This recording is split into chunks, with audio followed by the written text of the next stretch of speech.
इस बार नरेंद्र मोदी सरकार चला लेंगे। अरे इस बार नरेंद्र मोदी सरकार चला लेंगे। एक बात सुनिए, विदुर और चाणक्य दोनों ने कहा था कि सारा विपक्ष एक हो जाए तो समझ लेना राजा ईमानदार है। ठीक है, अरे जनता का मैंडेट है भाई, ये नेताओं का वोट नहीं है, ये जनता का मैंडेट है। बात समझिए। मैंडेट किसको मिला है? अरे जनता का मैंडेट। किसका अगर है? जनता ने जिताया होता ना तो 400 पार किसका आता है? आप लोगों का। अरे सुनो ना, 292 किसका 400 है? पार आता। लोकसभा चुनाव का जो है परिणाम आ चुके हैं। ऐसे में जो है बता दें कि तमाम जनता के मुंह पे यही लग रहा है कि आखिर अब क्या होगा। कई दिन से लग रहे थे कि कौन सांसद बनेंगे, किसकी हार होगी, किसकी जीत होगी, जो कि बीजेपी कह रही थी कि भैया 400 पार इस बार करेंगे, लेकिन 300 भी पार नहीं हो पाए। अब देखिए गठबंधन के हाथ में जो है अच्छा खासा इस बार सीट आई है। मेरे साथ तमाम जनता है, हम इनसे सबसे पहले बात करेंगे। जो बीजेपी हमेशा कहते नजर आ रही थी कि 400 पार करेंगे, 300 पे भी पार नहीं कर पाया। चलिए अब देखिए, अब बिहार के मुखिया यानी कि नीतीश कुमार के चाबी है, हाथ में चाबी है, क्या ऐसा कुछ समझते हैं आप? देखिए कहने मतलब नीतीश कुमार के पास तो चाबी है, वो में दो राय नहीं है। देखिए बीजेपी के पास 239 सीट है। छोटा पार्टी मिलाकर 293 सीट आया है। तो नीतीश कुमार कभी पलट सकते हैं। हाँ, कभी फिर उनका छवि खराब है नीतीश कुमार का। तो समर्थन दे दिए, समर्थन देने का कुछ खटपुट होगा, भाग जाएंगे कांग्रेस में। ऐसा लग रहा है खटपट होगा। एकदम होगा। ये बेसी दिन से थोड़ा चलेगा। कांग्रेस को आरोप लगा रहे थे कि हमको इज्जत नहीं कर रही थी, इसलिए हम हट गए, अब फिर जाएंगे कांग्रेस। एकदम चला जाएंगे, उन्हें कोई माने स्थिति में नहीं है। एकदम नहीं है ना। वो आरजेडी में देखिए, पहले थे बीजेपी में, फिर चले गए आरजेडी में, फिर आ गए बीजेपी में, फिर भाग जाएंगे आरजेडी में। उनमें कोई दो राय नहीं है नीतीश कुमार जी का। उसका नाम मत लीजिए। हाँ, बिना पेनी के लौटा हुए हैं। हाँ, उनका कोई वैल्यू नहीं है। नरेंद्र मोदी जी फोन कर रहे थे, Nitish ji call me please, please call me, call कर रहे थे ना। अरे भाई लीजिए, बता दीजिए भैया। देखिए अब इस पे बहस, देखिए चौधरी सम्राट जी गए हुए थे तो बहस इस पर नहीं अब करना चाहिए। पूरे इलेक्शन के दरमियान में पक्ष विपक्ष होता है, समझ गए, रोप प्रत्यारोप चलता है, समझ गए।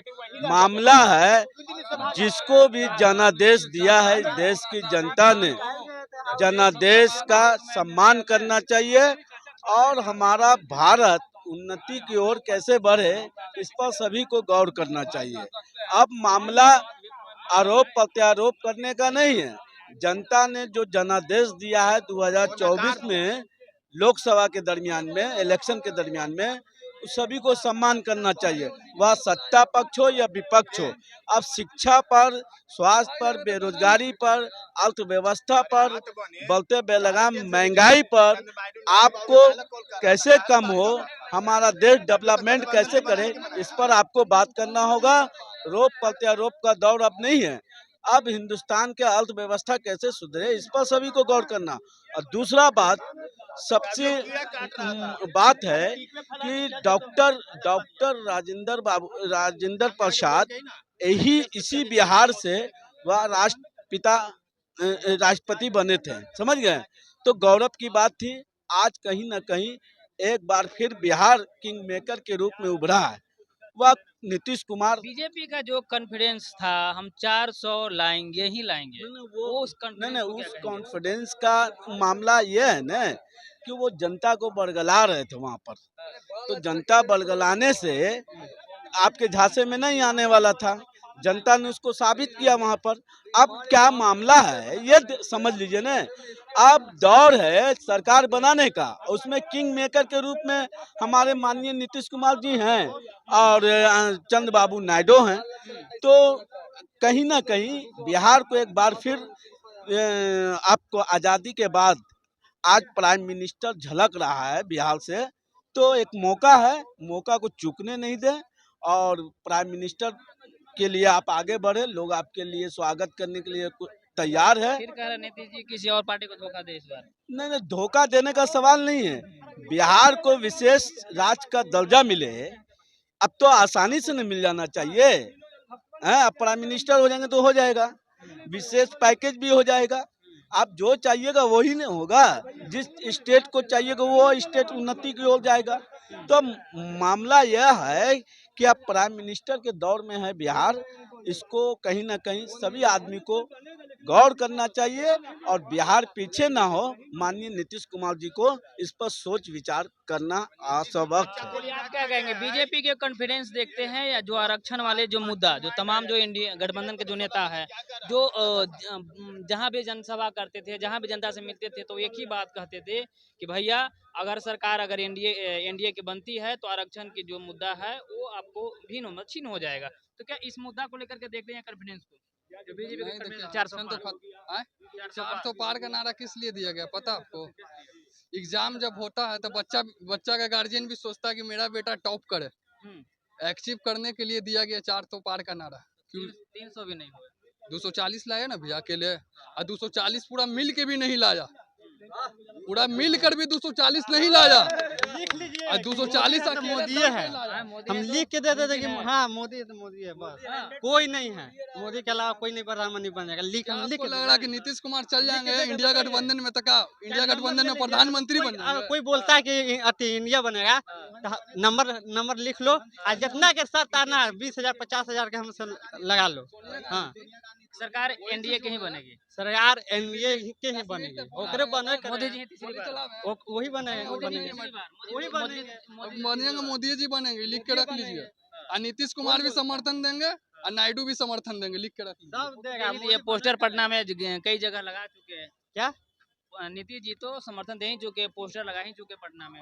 हाँ देखिए गठबंधन वाले ख्याली पुलाव बना रहे हैं, दिन में सपना देख रहे हैं कि कैसे भी करके नीतीश कुमार को ले आवे। सपना देख के भी भाजपा का तरफ से मौका मिले बिहार के आगे ले जाने का। देखिए लाइए हम बताते, देखिए नीतीश कुमार जरूर पलटेंगे, आएंगे इंडिया के साथ। लग रहा है, लग नहीं रहा है, बताते हैं, लग नहीं रहा है, पूरा 100% विश्वास है, क्योंकि आज तेजस्वी यादव और नीतीश कुमार एक फ्लाइट से गए हैं दिल्ली। एक मिनट सुनिए ना, जानवी तो नहीं यार, काहिल की बात नहीं है। और बता देते हैं, जो मोदी जी बोलते थे ना कि 400 पार, उन अनभक्तों लोग भी चिल्लाते थे कि 400 पार होगा। क्यों नहीं 400 पार होगा पूछिए तो।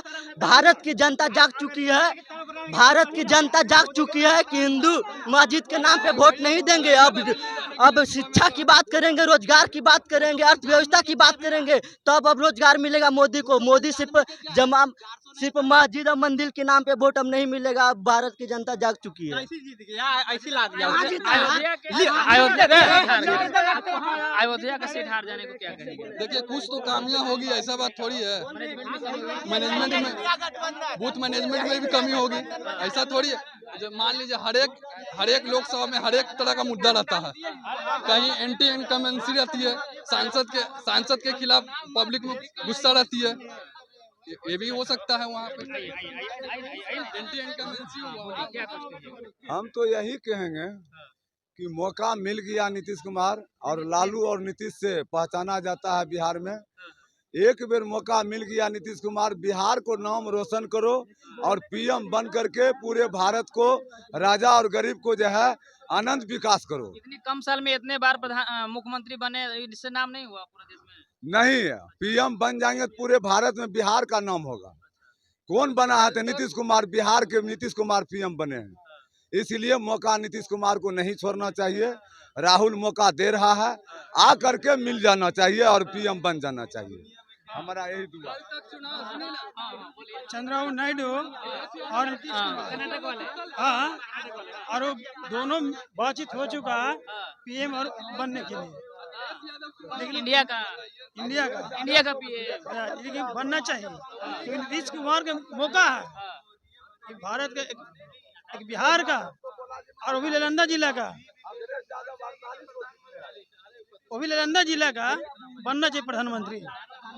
जनता तो यहाँ तो पूरा कर रही है, कई देखे ये होंगे कभी आपने पोस्टर संभव है ही नहीं सर, ठीक है? कांग्रेस नहीं चाहती कि नीतीश कुमार प्रधानमंत्री बने? कभी नहीं, हो सकता है मजबूरियां हो जाए। नहीं, मजबूरी में भी वो नहीं बनाएंगे, क्योंकि आज तक कितना भी चुनाव हुआ आपके हारते रहे।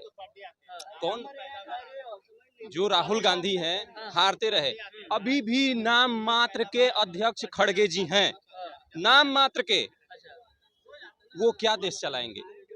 जब जिस व्यक्ति को स्वतंत्रता नहीं है, कांग्रेस के अध्यक्ष पद पर होकर भी उनको ये मतलब नहीं है, स्वतंत्र रूप से काम नहीं कर सकते, तो वो देश क्या चलाएंगे?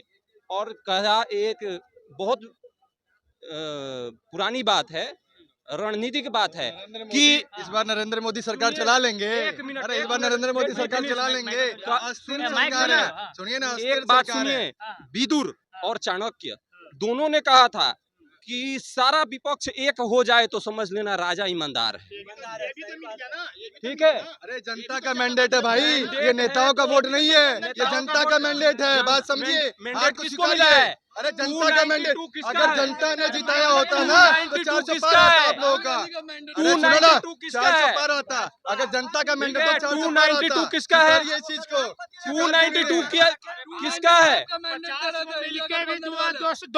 244 तो नहीं लाया। अरे कौन सा अस्थिर सरकार क्यों है? अरे अस्थिर, अरे आप लोग तो 400 पार का नारा लगा रहे थे। 400 पार का नारा हो गया फेल। 400 नारा का फेल हो गया। 400 नारा हो गया फेल। प्रत्यक्ष रूप से बता रहा हूँ, बीजेपी की 272 भी नहीं पार कर पाए। सुनिए, सुनिए, ये 272 बीजेपी भी की नहीं पार कर एक पाए। सीट कम आने का कारण है, देखिए, उत्तर प्रदेश, राजस्थान, उसके बाद हरियाणा, जितने भी ये बेल्ट है, एक योजना जो है बीजेपी ने गलत बनाई है, अग्निवीर। इसी के कारणवश ये सीट कम हुआ है। लोगों में आक्रोश है, ये नौजवान है उनमें आक्रोश है। मैं लास्ट में इतना ही बोल के जा रहा हूँ, मैं सेना से बिलोंग करता हूँ और अग्निवीर जो योजना है, योजना वो गलत। वो योजना जो है ये थोड़ा सा लोगों को गलत नहीं है, लोगों ने इसको मतलब कि निगेटिव लिया है। ठीक है, अगर अग्निवीर ये जो योजना है बिल्कुल सही है। कैसे सही है? हर एक देश के नौजवान को इससे क्या होगा कि वो एक मतलब देशभक्त व्यक्ति बनेगा। अगर वो बॉर्डर पे जाता है, चाहे कहीं भी देश में घूमता है, दुनिया देखता है, सेना में जाके अनुशासन सीखता है। एक सैनिक जो होता है इतना अनुशासित होता है, अगर उसको टाइम दिया जाए कि आपको 8 बजे आना है तो 7:55 पे वो पहुंचेगा, 8:01 पे नहीं पहुंचता। ठीक है, ये नीति है केंद्र सरकार की कि हर एक व्यक्ति को जिम्मेदार बनाया जाए। जो साल तय की गई थी तो ड्यूरेशन जो है बहुत कम है, ड्यूरेशन थोड़ा सा बढ़ाना चाहिए। ऐसा ड्यूरेशन देखिए, 4 साल का जो ड्यूरेशन है वो कम नहीं होता। ठीक है, इसमें बहुत सारी समस्याएं हैं। एक नौजवान जोश जोश में भर्ती तो हो जाता है, लेकिन वहां पे जाके वो ना सरेंडर कर जाता है। आप समझे कुछ बात? वो कहता है अब हमसे नहीं होगा। दूर से जो है ना वर्दी बहुत अच्छी लगती है, ये जितने लोग खड़े हैं उनको पता नहीं है।